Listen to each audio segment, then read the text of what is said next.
யாருமே என் ரூமுக்கு வரக்கூடாது. அத்தை ஆனா அப்புறம் நான் எங்கதான் தங்குறது? இல்ல நான் என்ன சொல்ல வரேன்னா, இந்த ரூம்ல என்னால இருக்க முடியாது. நீங்க ரூம்குள்ள விடலன்னா நான் என்ன பண்ணுவேன்? ராத்திரி நான் எங்க தங்க? நீ என் ரூம்லயே தான் இருக்க போற. நைட்ல யார் மருந்து கொடுப்பாங்க? ராத்திரி நான் எந்திரிக்கணும்னா யார் எனக்கு ஹெல்ப் பண்ணுவா? இந்த பொண்ணுக்கு வீட்ல கொஞ்சம் இடம் கொடுத்ததுக்கே மகாராணி மாதிரி ரெஸ்ட் எடுக்க ஆரம்பிச்சிட்டா. அத்தை நான் போறதுக்கு எல்லாத்தையுமே ரெடி பண்ணிட்டேன். நீங்க தானே இந்த நிறுத்திட்டீங்க. என்ன சொல்ல வரேன்னா, அத்தை உங்களுக்கு காயம் பட்டிருந்தது இல்ல, நீங்க கீழே விழுந்தீங்களே, அதனாலதான் நான் போறது கேன்சல் ஆகிருச்சு.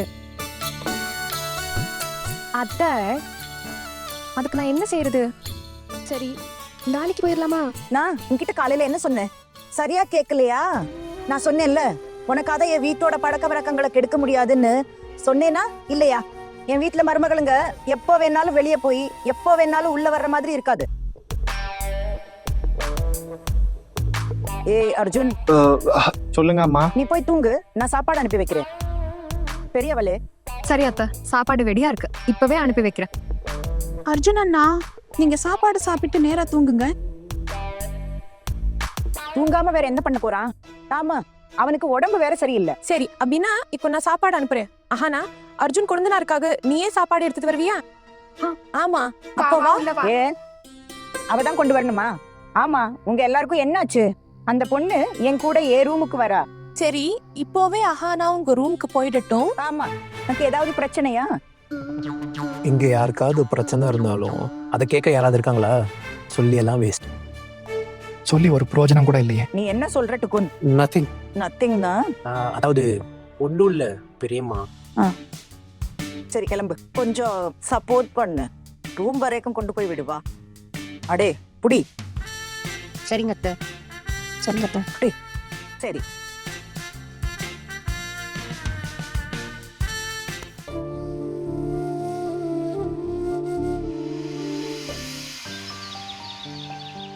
மெதுவா அரே போலா. இப்போ உங்க உடம்பு சரியாகிடுச்சே. சரி, இப்போ குறைஞ்சது நீங்க நடக்க முடிஞ்சதே. ஆமாண்டா போல்ட்டு, இப்போ நான் சரியாயிட்டேன். நான் அப்படியே உட்கார்ந்துட்டா இந்த வீடே மூழ்கி போயிடும்.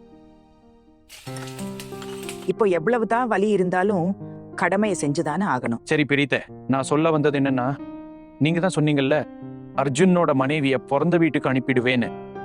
அதாவது இவ்வளோ பெரிய தப்பு செஞ்சிருக்கான்னா அவளுக்கு தண்டனை கொடுப்பீங்க இல்லையா? அவளுக்கு தண்டனை உறுதி, கண்டிப்பா கிடைக்கும். அந்த எல்லா விஷயத்தையும் நீ என்கிட்ட விட்டுரு. ஆமா, அது சரிதான். நீங்க எப்பவுமே நிறைய விஷயங்கள்ல பிஸியா இருப்பீங்களே. நான் சும்மா உங்களுக்கு ஞாபகப்படுத்தினேன், நீங்க மறக்க கூடாதுன்னு. இந்த மாதிரி விஷயங்களை நான் மறக்க மாட்டேன் போல்ட்டு. எனக்கு நல்லா ஞாபகம் இருக்கும், நீ கவலைப்படாத. சம்மந்தி, நான் உள்ள வரலாமா? யாரது? நான் கருணா, அஹானாவோட அம்மா.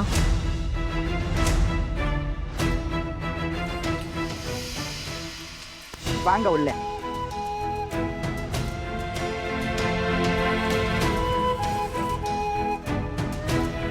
வணக்கம் சம்மந்தி. வணக்கம். அம்மா வந்திருக்காங்க. எத்தனை நாளாச்சு அம்மாவை பார்த்து. சரி கேளு, இப்படி அவசரமா ஓடி ஓடி போய் பார்க்காத. அம்மாவே உன்னை கூப்பிடுவாங்க. ரொம்ப நாளைக்கு அப்புறம் உன் அம்மாவை பாக்குறல்ல, மனசுக்கு எவ்வளவு சந்தோஷமா இருக்கும்.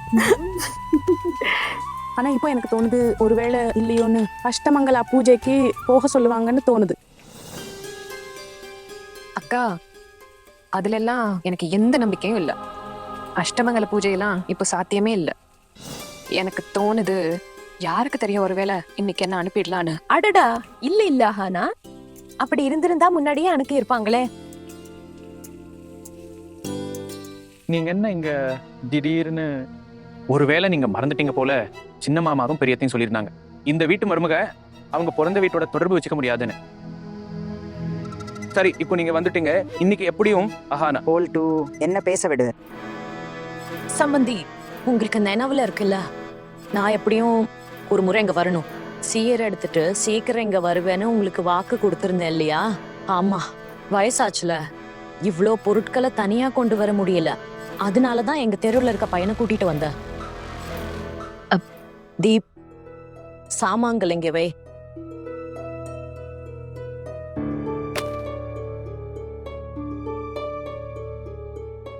கல்யாணம் எப்போ முடிஞ்சிடுச்சு, இப்போ சீர் கொண்டு வந்து என்ன செய்யறது? சமந்தி, நான் உங்களுக்கு வாக்கு கொடுத்தல, அதனாலதான் கொண்டு வந்தேன். அதுவும் இல்லாம அஹானாவோட அப்பா மேல இருந்து பாத்துக்கிட்டு இருப்பாரு. நான் சீர் முழுசா கொண்டு வரலன்னா அவரோட ஆத்மாவுக்கு எப்பவுமே சாந்தி கிடைக்காது.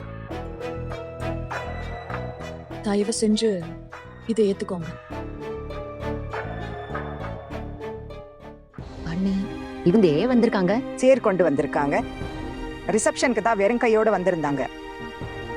வாவ், சூப்பர், நல்லது. கல்யாணம் எப்போ முடிஞ்சிருச்சு? இப்போ சீர் எடுத்துட்டு வரீங்க. அப்போ நாங்க என்ன இந்த சீருக்காகவா காத்துக்கிட்டு இருக்கோம்? எங்களை பத்தி நீங்க என்ன நினைச்சீங்க? இல்ல இல்ல அக்கா, நீங்க இவ்ளோ பெரிய மனுஷங்க, நீங்க ஏன் இப்படி சாதாரண சீருக்காக காத்துக்கிட்டு போறீங்க? நான் கொடுத்த வாக்குக்காக இத கொண்டு வந்தேன். என் அஹானா எப்படி இருக்கா? ஆஹானா, ஏய் அஹானா, ஏய் நில்ல.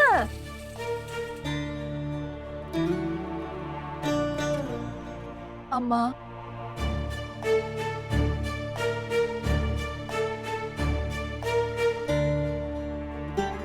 எப்படி இருக்கேன் கண்ணே? இவ இல்லாம இவ்வளோ கஷ்டம்னா இவ்வளோ உங்களோட கூட்டிக்கிட்டு போங்க. உங்க வீட்டுக்கு உங்களுடைய இல்ல இல்லப்பா, அது எப்படி முடியும்? என் மக புகுந்த வீட்டை கவனிக்க தான் வந்திருக்கா. இப்ப இவ உங்க வீட்டு மருமக தானே. அட நான் சொல்றேன்ல, இவ்வளோ உங்களோட கூட்டிட்டு போங்க. பெரியத்த நில்லு போல்ட்டு, ஒரு நிமிஷம் பேச விடு. எங்களுக்கு உங்க சீர் எதுவும் வேணாம். உங்க மகளுக்கு ஒழுக்கத்தை கத்து கொடுக்கல, ஆனா குடும்பத்தை நடத்த எங்க வீட்டுக்கு அனுப்பிட்டீங்க. உங்க மக என்ன செஞ்சிருக்கான்னு தெரியுமா? உங்க பொண்ணு எங்க வீட்டு பழக்க வழக்கங்களை சீரழிச்சுட்டா. இவளுடைய அராஜகத்தை பொறுத்துட்டு இருக்கோம், அவ்வளவுதான். என்னாச்சு சம்பந்தி? அப்படி என்னதான் செஞ்சா? ஆனா உங்க வீட்டோட விதிகளை மதிக்கலையா? சின்ன மருமகளே வா.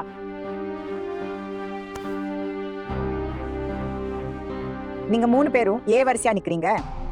இங்க என்ன குரங்கு வித்தையா நடக்குது? அத்தா, நாங்க சும்மாதான் அப்படியே நிக்கிறோம். இங்க நிக்க வேண்டிய அவசியம் இல்ல, உள்ள போங்க.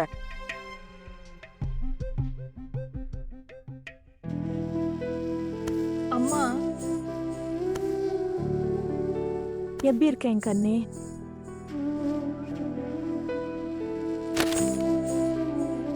அட இங்க என்னதான் நடக்குது? வீட்டுக்கு யார் வந்தாலும் நீங்க 3 பேர் இப்படி வரிசையா நின்றுவீங்களா? அட யாராவது பெரியவங்க இல்ல சொந்தக்காரங்க வந்தா கூட பரவாயில்ல. யார் வந்திருக்காங்க தெரியுமா? இவங்க அவங்க மகளை எங்க வீட்டுல வலுக்கட்டாயமா கல்யாணம் செஞ்சு வச்சு கட்டாயப்படுத்தி இந்த கல்யாணத்தை பண்ணிட்டாங்க. இப்போ இவங்களோட செல்ல மக என்ன கூத்து செய்யறான்னு பார்க்க வந்திருக்காங்க.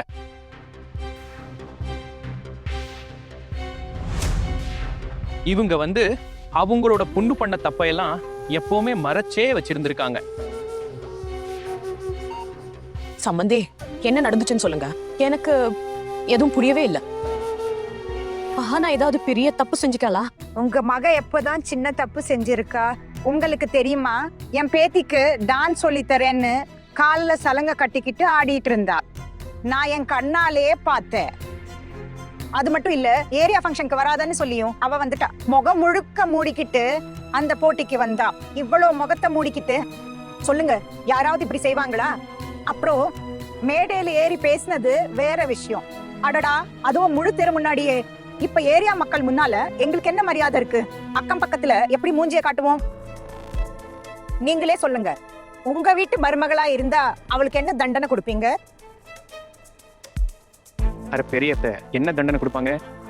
அங்கிருந்து தான் எல்லாத்தையும் கத்துக்கிட்டு வந்திருக்கா. ரொம்ப நேரமா பாத்துட்டு இருக்கேன் போல்ட்டோன்னா, நீங்க என் அம்மாவை அவமானப்படுத்திக்கிட்டே இருக்கீங்க. போதும், தயவு செஞ்சு நிறுத்துங்க. நீங்க என்ன சொல்லணுமோ அது என்கிட்ட சொல்லுங்க. ஆனா தயவு செஞ்சு எங்க அம்மா கிட்ட எதுவும் சொல்லாதீங்க. அங்க பாத்தியா எப்படி எதிர்த்து பேசுறா? இவளை இப்போ என்ன செய்யறது? என்ன இங்க தங்க விடுங்கன்னு நான் யாரையும் கட்டாயப்படுத்தலையே. அப்புறம் ஏன் இப்படி என்ன தொந்தரவு பண்றீங்க? அடு நடு அண்ணி, நடு அண்ணி. அம்மா எவ்வளோ கஷ்டப்பட்டு இந்த சீர் பொருட்களை கொண்டு வந்திருக்காங்கன்னு எனக்கு மட்டும்தான் தெரியும். ஆனா நீங்க இப்படி அவங்கள அவமானப்படுத்திட்டு இருக்கீங்க. யார் கொண்டு வர சொன்னது? நாங்களா இதெல்லாம் கேட்டோம்? ஆமா அத்தை, கல்யாணத்துக்கு முன்னால நீங்க தான் 50 பேருக்கான சீர் பத்தி சொன்னீங்க. கல்யாணத்தப்ப பாதிதான் வந்துச்சு, மீதி வரலன்னு என் அம்மாவை எப்படி அவமானப்படுத்தினீங்க? எல்லா சீர் பொருட்களையும் அப்புறம் கொண்டு வரதா அப்போ அம்மா வாக்கு கொடுத்தாங்க. அம்மா இங்க வாக்க நிறைவேற்றதா வந்திருக்காங்க. கொல்ட்டு அண்ணா பார்த்துட்டா, ஐயோ கடவுளே.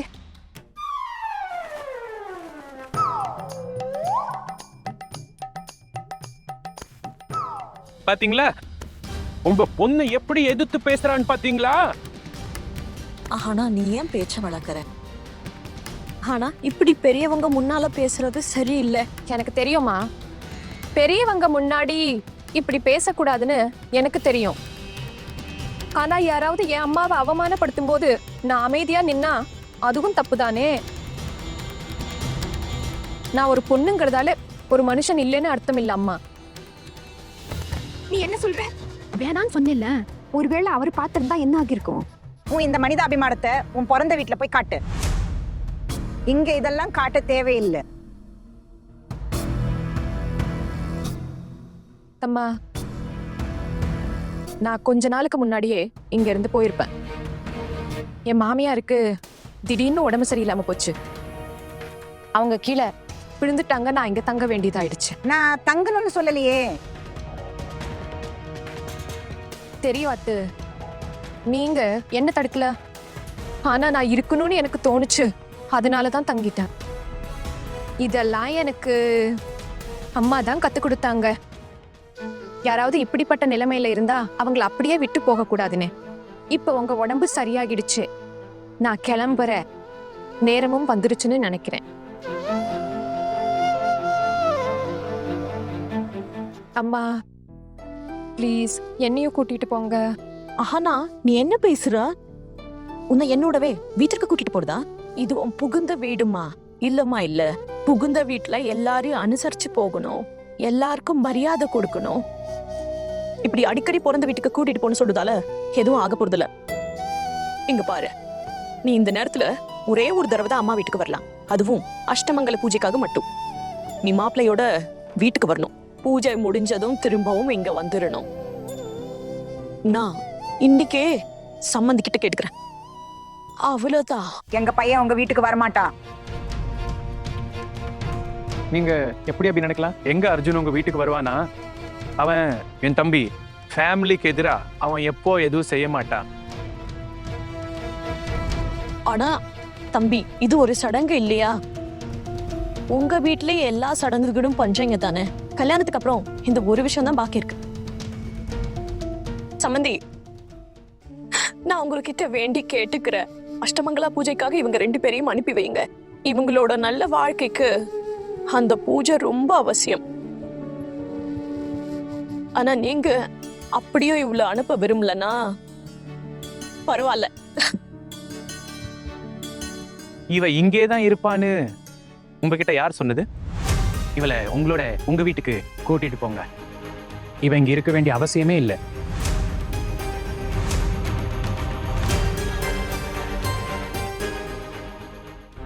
அம்மா, நான் உன்கிட்ட சொன்னேன்ல, தயவு செஞ்சு என்ன உன்னோட கூட்டிட்டு போ. ஆனா இப்படி முட்டாள்தனமா பேசாத. இவங்க உன் புகுந்த வீட்டுக்காரங்க. உன்னை திட்ட அவங்களுக்கு முழு உரிமை இருக்கு. நான் உனக்கு என்ன கத்து கொடுத்தேன்? எப்பவும் மதிக்க கத்துக்கோ. பெரியவங்க திட்டினா கூட அவங்க முன்னாடி எதிர்த்து பேசக்கூடாது. ஆஹானா உன் தப்புக்களை ஒத்துக்க கத்துக்கோ. ஏன் நீ அந்த போட்டிக்கு போன? போக கூடாதுன்னு சொல்லி நீ ஏன் அங்க போன? அம்மா, இவங்க ஏதாவது ஒரு தப்பு செஞ்சா அதுக்காக நானும் அதே தப்பு பண்ணணும்னு எந்த ஒரு அர்த்தமும் இல்லை இல்லையா? கேளுங்க உங்க செல்ல பொண்ணோட பேச்ச. எப்படி வாயாடுறான்னு பாருங்க. இவளை எப்படி வளர்த்திருக்கீங்கன்னு நல்லாவே தெரியுது. இந்த பொண்ணு யாருக்கும் மரியாதை கொடுக்கறது இல்ல. எங்க வீட்டுக்கு இவ எந்த விதத்திலயும் தகுதியானவளே இல்ல. எங்க வீட்டு மருமகளுங்க பெரியவங்க முகத்துக்கு முன்னாடி ஒரு தடவை கூட சத்தமா பேசினது இல்ல. உங்க பொண்ணை இங்க இருந்து கூட்டிட்டு போங்க. இங்க இவ இருக்கணும்னு எந்த அவசியமும் இல்ல. என்ன மன்னிச்சிருங்கக்கா, நான் இவளை எங்க கூட்டிட்டு போவேன்? எனக்கே தங்குறதுக்கு இடம் இல்ல. இந்த விஷயத்த உங்க பொண்ணு தான் புரிஞ்சிக்கணும். சாரி பெரியம்மா, என்னால புரிஞ்சிக்க முடியலன்னா எனக்கு தானே தண்டனை கிடைக்கணும். அதனால எங்க அம்மா விடுங்க ப்ளீஸ், என்ன அனுப்பிடுங்க. நான் அங்க போய் என் பெரியம்மாவோட காலில் விழுந்து அவங்கள எப்படியாவது சம்மதிக்க வச்சிருவேன். எங்கேயாவது தங்கிக்குவேன். நான் ஏதாவது ஒரு வழியை கண்டுபிடிச்சு என் அம்மாவை அங்க இருந்து வேற எங்கேயாவது கூட்டிட்டு போயிடுவேன். உனக்கு உன் படிப்பு மேல அவ்வளோ நம்பிக்கையா? உன்னை நீயே பெரிய ஆளா நினைச்சிட்டு இருக்கியா? ஆனா வெளியே இந்த உலகத்துல நீ வெறும் டிகிரி சர்டிபிகேட்டோட சுத்தும் போதுதான் தெரியும் உன்னை யாரும் மதிக்க மாட்டாங்கன்னு. என் தகுதிக்கு ஏத்த வேலை என்னமோ அது எனக்கு கிடைக்கும் போல்ட்டுவானா. அதுவும் இல்லாம நீங்க என்ன இங்க தங்க அலோவ் பண்ணல இல்ல, அதனால நான் கட்டாயப்படுத்த முடியாது. நீங்க பாக்குறீங்கல்ல, பாருங்க எப்படி பேசுறான்னு. நாங்க இவளை பிறந்த வீட்டுக்கு அனுப்புறத பத்தி பேசுறோம். இந்த பொண்ணு அட இவளுக்கு கொஞ்சம் கூட வெக்கமே இல்ல, அப்புறம் பயம் அது துளியும் இல்ல. ஆனா பிறந்த வீட்டுக்கு போக துள்ளரா? உங்க பொண்ணு குடும்பத்தை பாத்துக்க துளியும் லாய்க்கு இல்லாதவ. ரோட்ல சுத்தி சுத்தி இவ புத்தி கெட்டு போயிருச்சு. அட நீங்க ஒழுங்கா வளர்க்கல, அதனாலதான் இங்க ஆடிக்கிட்டு இருக்கா. எங்க வீட்டு பொண்ணுங்க காலேஜ் ஃபங்க்ஷன்ல டான்ஸ் ஆடுறத பத்தி கனவுல கூட நினைக்க மாட்டாங்க. ஆனா இவ என்னடானா எங்க வீட்டு குழந்தைகளை கெடுத்துக்கிட்டு இருக்கா. நான் இதோ வரேன். எனக்கு மறுத்தீங்க, இப்போ நீங்க ஏன் போறீங்க?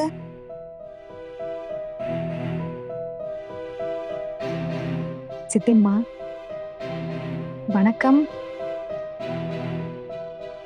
நீங்க டீ குடிக்கிறீங்களா? அவங்களுக்கு ஏன் டீ குடுக்குற? இவ்வளோ வெயில்ல அது எப்படி அவங்க குடிப்பாங்க? ஒரு கிளாஸ் ஐஸ் வாட்டர் கொடு. இல்ல இல்ல, எனக்கு எதுவும் வேணாம் சம்பந்தி. பொதுவா பொண்ணு வீட்டுல தண்ணி கூட குடிக்க கூடாதுன்னு சொல்லுவாங்க. ரொம்ப லேட் ஆகிருச்சு, நான் கிளம்புறேன்.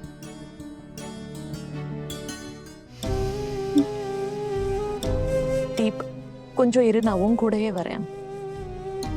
நான் கிளம்புறேன் சம்பந்தி, ரொம்ப தூரம் போகணும். அம்மா நில்லுங்க.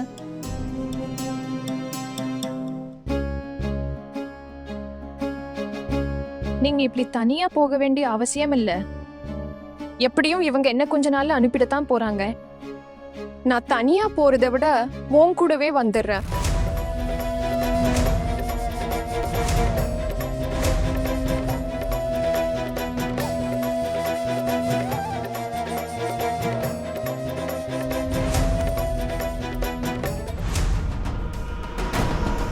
சம்பந்தி, நான் உங்க கால்ல விழுறேன். என் மகளை திருப்பி அனுப்பிடாதீங்க. மூத்த மச்சான் அவளை வீட்டுல சேர்க்க மாட்டார். அவளை கூட்டிட்டு நான் எங்க போவேன் சம்பந்தி? அவளை மன்னிச்சு விட்டுருங்க. வீட்டுல ஒரு வேலைக்காரின்னு நினைச்சு அவளுக்கு உங்க வீட்டுல கொஞ்சம் இடம் கொடுங்க சம்பந்தி.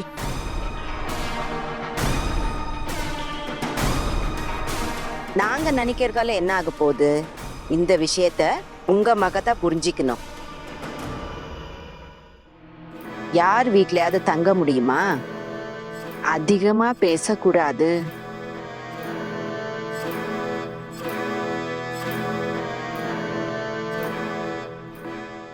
அம்மா, நீ நிஜமாவே என்ன இங்க விட்டுட்டு போயிருவியா?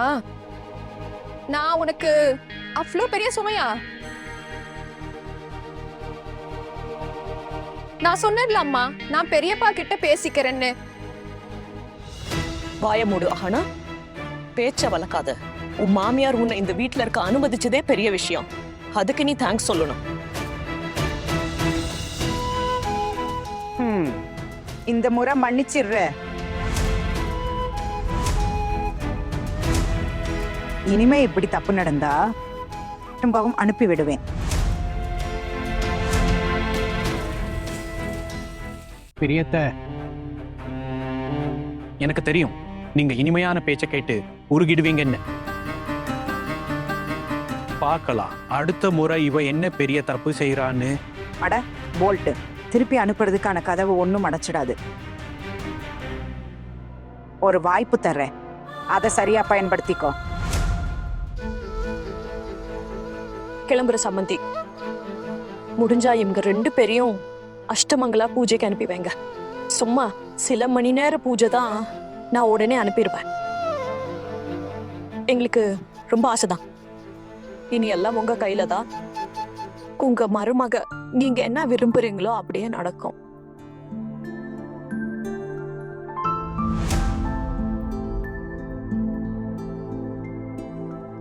அம்மா,